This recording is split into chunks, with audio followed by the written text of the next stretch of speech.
ยผ่านสายมาแล้วมากมายหลายหน้าจนถือขนานนามว่า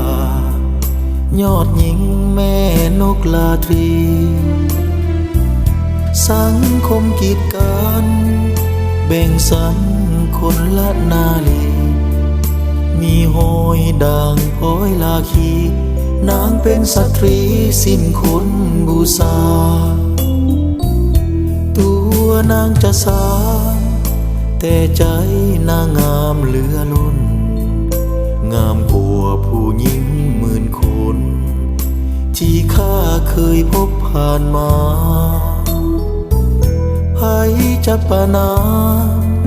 เหยียบยามก็ตามเถิดนา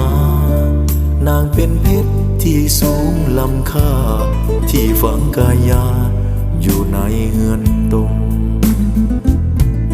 หัวใจอ้ายนี้วางทั้งสี่ห้องจะมอบให้น้องได้ของหาอันสุขส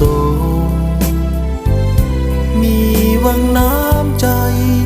ไฟล้างกินสาบขาวตรมมีอ้อมแขนไว้แทนผ้าห่มเมื่อสายลมพัดผิวเฮือนกายนางเคยผ่านสายมาแล้วมากมายก็สั่งอ้ายจะขอฮักแต่นางฝากฝังชีวิตจนตายเบื้องหลังผ่านมาลบล้างมันเสียให้หาย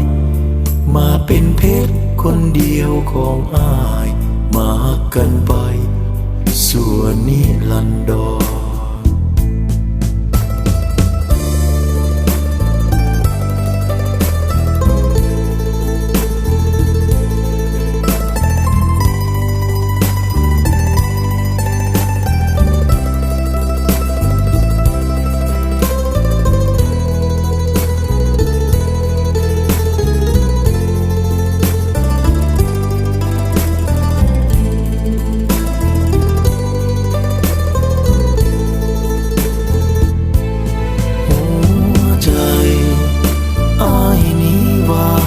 สี่ห้องจะมอบให้น้องได้ของหาอันสุขสมมีวังน้ำใจไฟล้างกินสาบขาวตรม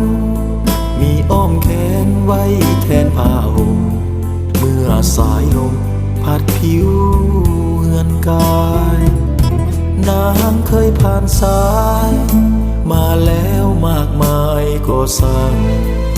อ้ายจะขอฮักแต่นางฝากฝังชีวิตจนตายเบื้องหลังผ่านมาลบล้างมันเสียให้หาย